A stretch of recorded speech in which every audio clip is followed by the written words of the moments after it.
Spoštovane obiskovalke, spoštovani obiskovalci, lepo pozdravljeni. Mislim, da nas je tale ritem za začetek kar ogrel.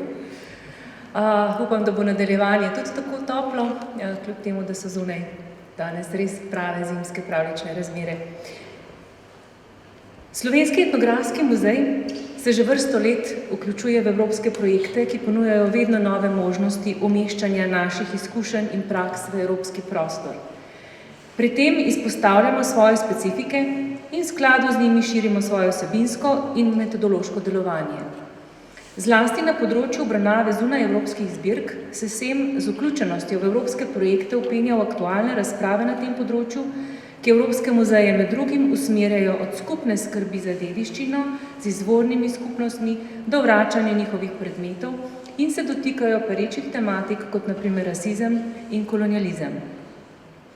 Na ta način SEM aktivno vpenja v te procese tudi slovenski prostor. Nenazadnje pa tudi v izpraševanje o vlogi etnografskih muzejev danes, predvsem v smislu odzivanja na aktualno dogajanje. K razmislekom o tem, kako interpretirati zunaj evropske zbirke z naše perspektive, nagovarja tudi projekt Etnografski muzeji in muzeji svetovnih kultur kot prostori skrbi, ki ga soustvarjamo še z 12 evropskimi muzeji s temi zbirkami. Projekt je bil zasnovan kot odziv na podnebne spremembe, ki jih vedno bolj občutimo tudi v našem prostoru, in na potrebo po blaženju njihovih posledic. V ospredje postavlja ekološko znanje iz zunaj evropskih zbirk in poskuša v sodelovanju z muzejskimi kustosi, raziskovalci, aktivisti in umetniki spodbujati k razmislekom o bolj trajnostnih praksah bivanja na planetu. Rezultati 3-letnega procesa niso le razmisleki, izmenjava strokovnih mnenj, izvedeni dogodki ter rezidenčna gostovanja umetnikov in strokovnjakov, temveč tudi razstave, ki povezujejo zbirke s proučevanjem in razumevanjem današnjega časa. Zato je izbira teme o pridelovanju bombaža simbolno uokvirila 2 zbirki SEM. Misionarsko zbirko iz Bengalije v vzhodni Indiji in zbirko barona Antona Kodelija in njegovega sodelavca Leja Poljanca iz Toga. Sporočilnost razstave pa je mnogo več od samega zgodovinskega razumevanja proizvodnje. Govori o povezavah med vsemi kontinenti, ki jih je ustvarila proizvodnja bombaža, o ekoloških vprašanjih, ki se vežejo na izkoriščanje zemlje in tudi ljudi, in nenazadnje tudi o potrošništvu. S tovrstnimi projekti SEM sledi svojemu poslanstvu muzeja o ljudeh in za ljudi. K aktualizaciji zbirk prispeva ne le skozi historične interpretacije, temveč tudi v perspektivi globalnega razmisleka o prihodnosti človeštva, ki nenazadnje sloni tudi na razumevanju dediščine. Sedaj bi pa prosila kustodinjo Tino Palajič, da prevzame besedo in predstavi sam projekt, kako je potekal in njegovo vsebino.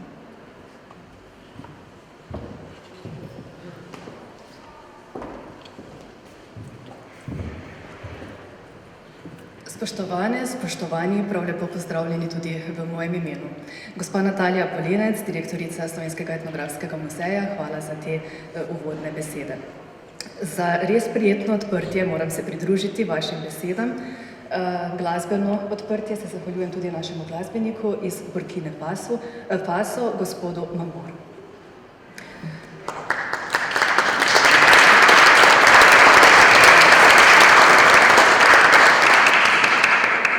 Bombaž je danes tako razširjen in vse prisoten, da ga jemljemo kot nekaj samoumevnega.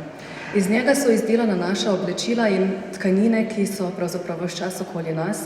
Bombaž najdemo tudi na primer v kavnih filtrih, potem v knjigah. Evropankovci na primer so natisnjeni na čisti bombažni papir zaradi obstojnosti seveda. Kljub tej vse prisotnosti pa pogosto pravzaprav spregledamo, da je bombaž kako bi temu rekla, eden največjih dosežkov človeštva, ki pa ga pravzaprav zaznamuje precej težka in tudi kompleksna zgodovina. Ta zgodovina je povezana z evropskim podjarmljanjem ljudstev na drugih celinah in z izkoriščanjem zemlje, surovin in ljudi na teh drugih celinah. V muzeju v to težko zgodovino o bombažu vstopamo z 2 zbirkama iz Toga in iz Indije, kot je bilo že omenjeno, ki sta bili zbrani v začetku 20. stoletja. Več o teh zbirkah bosta povedala pristojna kustosa. Jaz pa želim poudarjati samo to, da ti izbrani predmeti, ki jih boste lahko potem videli tudi na razstavi, prikazujejo ne samo gojenje bombaža in izdelovanje tkanin, temveč tudi kažejo na to, kako je bil slovenski prostor in tudi slovenski ljudje, kako smo bili pravzaprav v zgodovini ves čas vpeti v globalne povezave in izmenjave in s tem tudi v procese ustvarjanja vednosti od drugih. Muzejski zgodbi iz Indije in Toga pa sta ponudili dobro izhodišče tudi za razmišljanje o aktualnih, torej današnjih razmerah, v katerih kmetovalci pridelujejo bombaž. V sklopu projekta Etnografski muzeji in muzeji svetovnih kultur kot prostori skrbi smo pred pripravo te razstave že organizirali rezidenco, torej smo sodelovali z doktorico Kaniko Gupta iz Indije, ki je pri nas 3 mesece raziskovala indijsko zbirko. Predstavili smo ji idejo, da bi tudi sama na terenu izvedla etnografsko raziskavo in se s kmeti pogovorila o tem, s kakšnimi izidi in težavami se srečujejo danes v Indiji. Ta izziv je z veseljem sprejela, saj smo še danes v izjemno tesnih stikih in tako skupaj s svojim sodelavcem, raziskovalcem Akašem Kumarjem Sahujem odpotovala na vzhodni del Indije oziroma vzhodno Indijo v zvezno državo Odišo. Skupaj sta v prvih 3 mesecih lanskega leta opravila številne intervjuje s proizvajalci bombaža, pa tudi z drugimi deležniki bombažnega sektorja. Zaradi vključenosti Slovenskega etnografskega muzeja v drug mednarodni projekt pa se je ponudila priložnost tudi za izvedbo terenskega dela, za financiranje tega dela v Togu. Tja je odšla raziskovalka Ana Reberc iz ZRC SAZU in preživela mesec dni v tej prekrasni državi. Torej, to je bil mesec marec lansko leto. Tam je naletela tudi na ostanke železniške proge in na radiotelegrafske postaje, ki so jo v Togu zgradili kodeli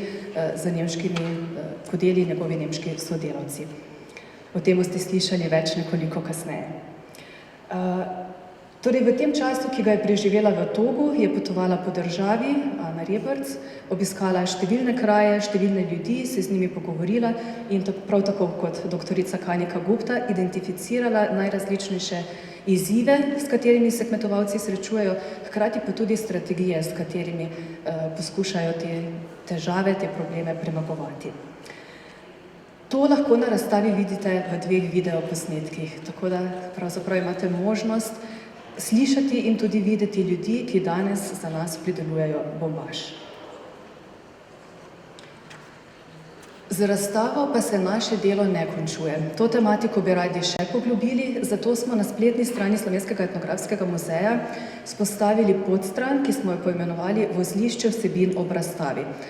Vabim vas, da to podstran spremljate, saj bomo ves čas trajanja te razstave vsebine dodajali in odpirali nove dimenzije te tematike.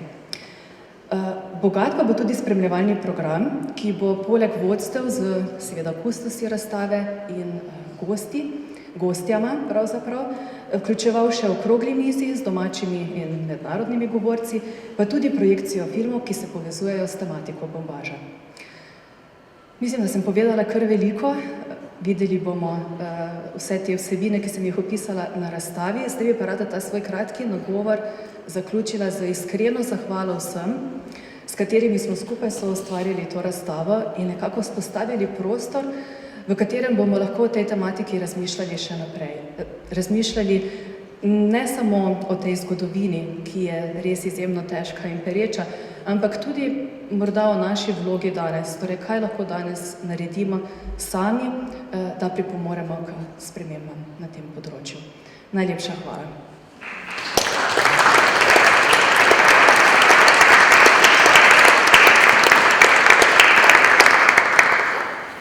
Sedaj pa za en kratek predah ponovno prisluhnimo našemu čudovitemu glasbeniku iz Burkine Faso.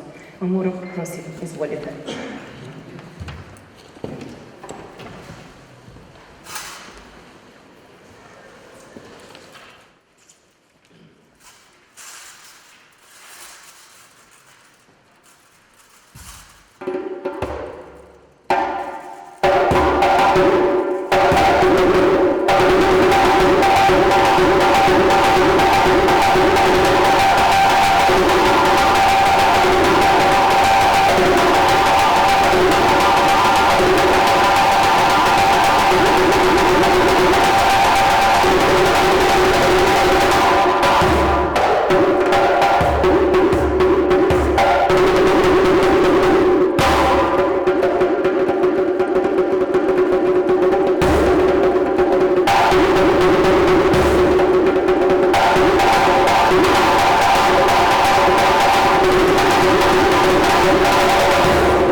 Najlepša hvala za te krasne ritme in tudi za angažiranje publike. Mislim, da je ustvarjeno primerno vzdušje za našega naslednjega govorca. K mikrofonu vabim kustosa za afriške in ameriške zbirke, dr. Marka Freliha. Prosim.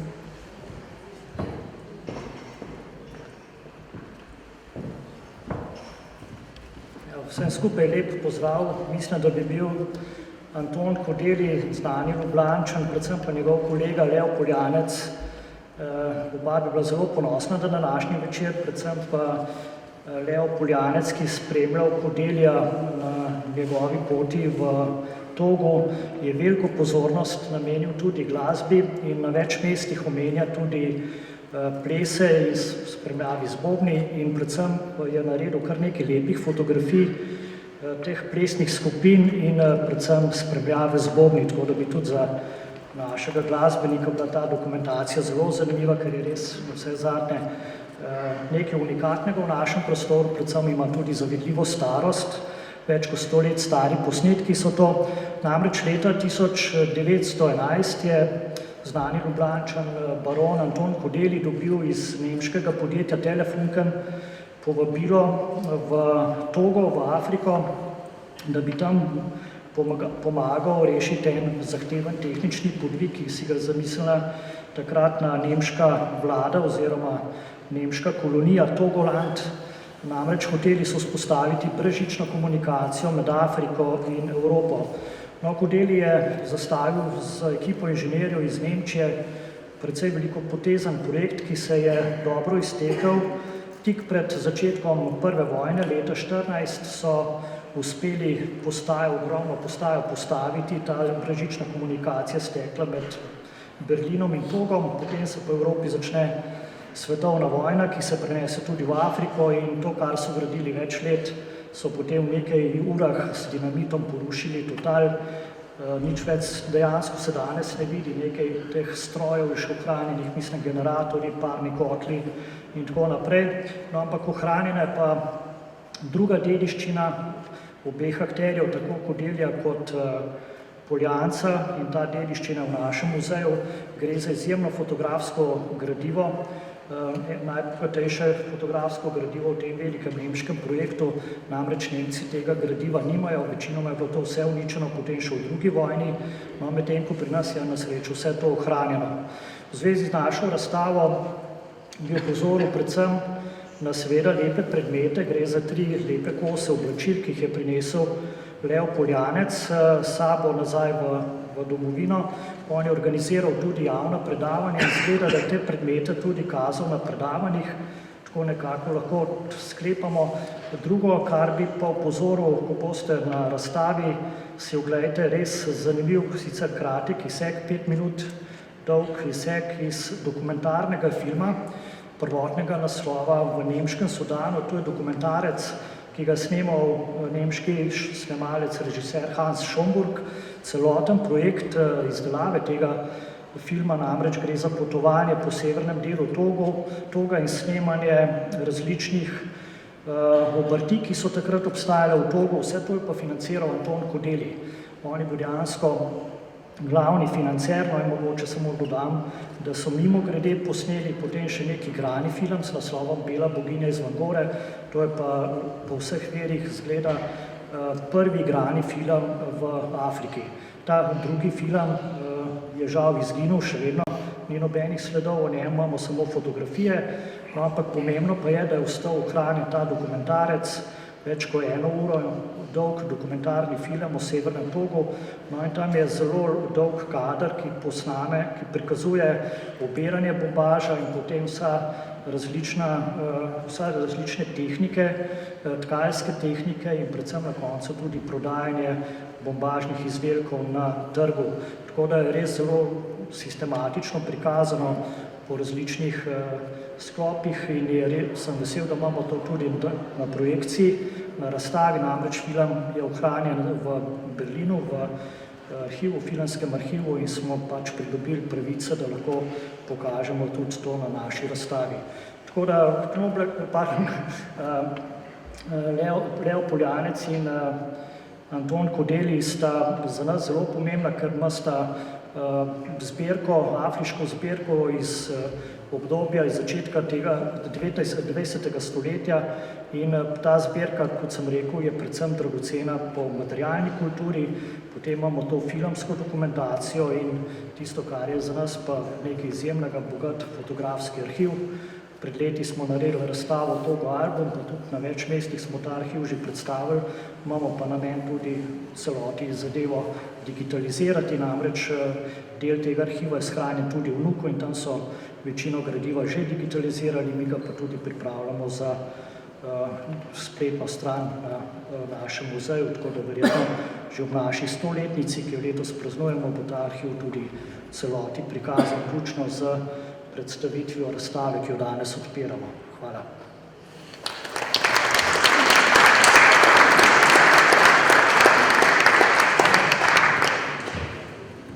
Najlepša hvala, dr. Marko Frelih. Sedaj se bomo pa iz Toga preselili na drug konec sveta, v Indijo. In sicer eno vprašanje imam za vas. Ali veste, kako je svet izgubil starodavno tradicijo tkalskih veščin? Iz daljne Indije se oglašata doktorica Kanika Gupta in njen sodelavec Akash Kumar Sahu, ki sta posnela zgodbo o bombažu, v kateri boste izvedeli, kako se je to zgodilo. Posnela sta jo v angleškem jeziku, vas pa vabimo, da si zgodbo ogledate oziroma jo spremljate na letaku, na zloženki, ki ste jo prejeli ob prihodu. Poleg tega si lahko na ekranu, tukaj na moji levi strani, ogledate tudi natisnjene slike iz muzejske indijske zbirke iz začetka 20. stoletja, ki prikazujejo božanstva, vsakodnevne prizore, pa tudi bogato oblačilno kulturo iz Indije.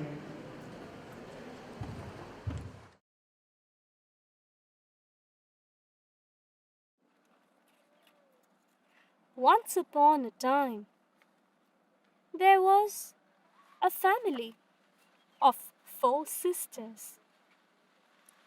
They were the last custodians of the spinning and weaving tradition of the finest cotton, the lightest muslin ever possible in history. The eldest sister had a daughter, the only child in the family. Now, try as they may to teach the young girl, she simply refused to learn the art of spinning and weaving cotton. One day, when her mother was scolding the child in an attempt to teach her, the queen happened to pass by and heard the girl crying. Intrigued, the queen asked the mother the reason the girl was sad. All she wants is to spin cotton all day, the embarrassed mother lied. No problem, the queen said. I have 3 rooms full of cotton, and she can spin all the cotton she wants. And so the girl went to the palace and got in the room of cotton. But she would not spin and kept crying. Why are you crying, little girl? The queen asked, not knowing her plight. I miss my home, the girl said. Emotional, the queen assured, do not worry, I will marry you with my son if you finish spinning all the cotton. But the girl still didn't know how to spin. Later that night, her 3 aunts came to visit, and hearing of the queen's promise, offered to spin all the cotton for her. The 3 sisters were experts. One had a flat lip, another a flat finger, and the third a flat foot, from long hours of working with cotton. So they spun all the cotton in a day. The next day, the queen was very happy seeing all the work done, and married the girl with the prince as she had promised. At the wedding feast, the girl's aunts were seated across the newly married couple. With curious glances, the prince asked the girl, why did her aunts have a flat lip, a flat foot, and a flat finger? And they replied that it was due to all the spinning and weaving they did all the time, all day. Hearing this, the prince decided that his wife shall never ever spin and weave cotton ever again in her life. And this is how the ancient tradition of weaving the finest cotton on earth was lost forever.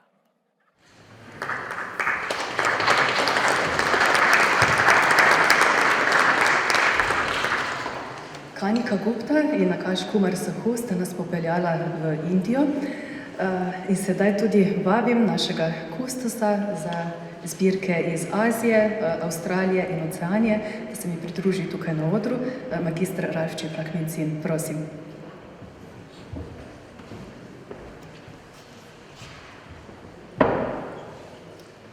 Dober večer, spoštovane, spoštovani. Čast mi je, da odpiramo to razstavo v Bombažu, da sodelujeva oba s kustosom Markom Frelihom in seveda z našo voditeljico in avtorico razstave v Bombažu, Tino Palevič. Rad bi povedal, da s tem projektom Taking Care smo nekako v trendu vse Evrope, vseh etnografskih oziroma poglavitnih glavnih etnografskih muzejev v Evropi in tudi nekako v trendu oziroma aktualiziramo novo definicijo muzejev, ki močno poudarja tudi vključevanje, poleg tega seveda tudi trajnostni razvoj in pa tudi klimatske spremembe.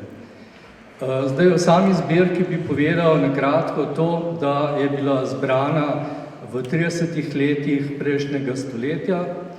Takrat so šli slovenski misionarji v Bengalijo, to je vzhodna Indija, pridružili so se hrvaškim misionarjem, še pred njimi so bili pa tam že belgijski misionarji. Vendar so delovali lahko nekako do osamosvojitve Indije izpod angleškega, britanskega kolonializma. No, v tem času so delovali v različnih misijonskih postajah in nabirali oziroma zbirali različno gradivo, med drugim tudi slike, ki ste si jih lahko gledali, in pa tudi manjše predmete. Vse to je bilo potem razstavljeno v Ljubljani v Indijskem bengalskem muzeju do druge svetovne vojne. Po vojni je bilo to nacionalizirano, zaplenjeno in ta muzej so tudi zaprli. No in konec 40. let je to prišlo pod okrilje Slovenskega etnografskega muzeja, vendar je bilo v glavnem to nekako v depojih, šele do leta 1964, ko je nastal Muzej neevropskih kultur v gradu Goričane pri Medvoljah.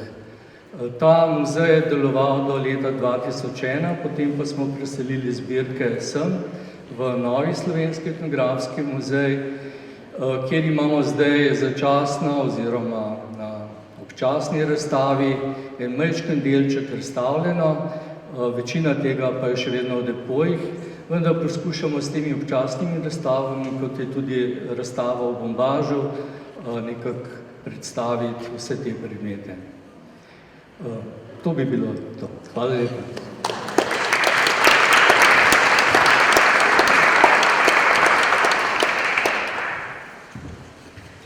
Magister Ralf Čeplak-Nicin, najlepša hvala. Sedaj bi pa na oder povabila direktorico Slovenskega etnografskega muzeja, gospo Natalijo Polenec, da odpre razstavo, seveda.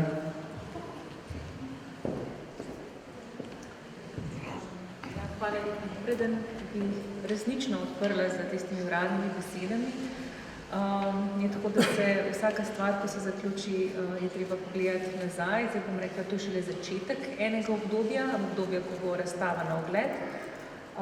Ampak mislim, da je pa trenutek primeren za zahvale. In preden bi jo uradno odprli, bi se rada zahvalila avtorjem in sodelavcem pri nastajanju te razstave. Najprej avtorici razstavnega koncepta in kustosinji razstave Tini Palajić.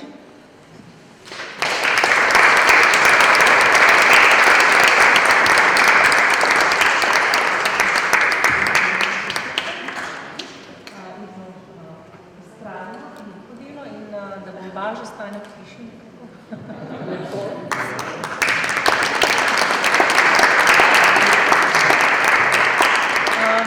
Potem ste tukaj dr. Marko Frelik in magister Ralf Čeplak-Nicin.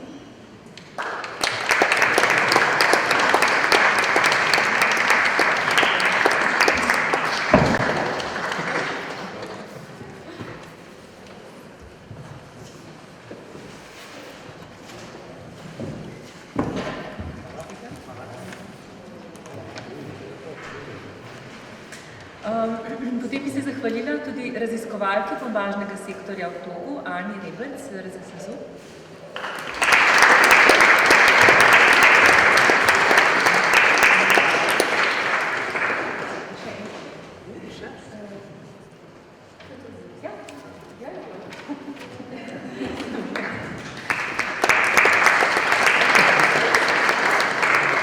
Tukaj tudi arhitekt razstave, Rok Kete.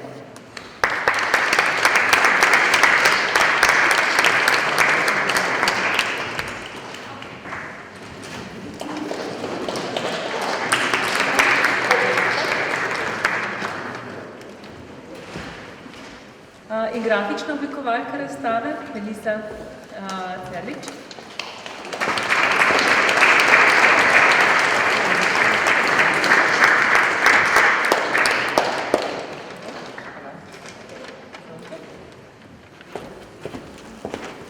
Seveda pa bi se zahvalila tudi raziskovalcema bombažnega sektorja v Indiji, dr. Kaniki Gupta in Akash Kumar Sahu, ki pa jo danes žal ni tukaj, ampak smo slišali vsaj njena glasova.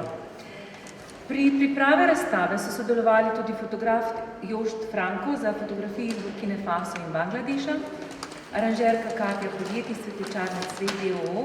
za inštalacijo bombaža, Marko Kumer-Murč Rusalka za montažo filmov iz Toga, iz Indije. In se jim seveda vsem najlepše zahvaljujem za sodelovanje. Zahvaljujem se seveda vsem sodelavcem Slovenskega etnografskega muzeja, ki so sodelovali in prispevali k razstavi, promociji, odprtju in tudi v nadaljevanju, ki bodo spremljali razstavo do njenega zaprtja. Zahvala tudi Botaničnemu vrtu Ljubljana, pa Prirodoslovnemu muzeju Slovenije, Tehniškemu muzeju Slovenije in Nemški nacionalni knjižnici znanosti in tehnologije iz Hanovra. En aplavz za vse tiste, ki so pomagali in sodelovali pri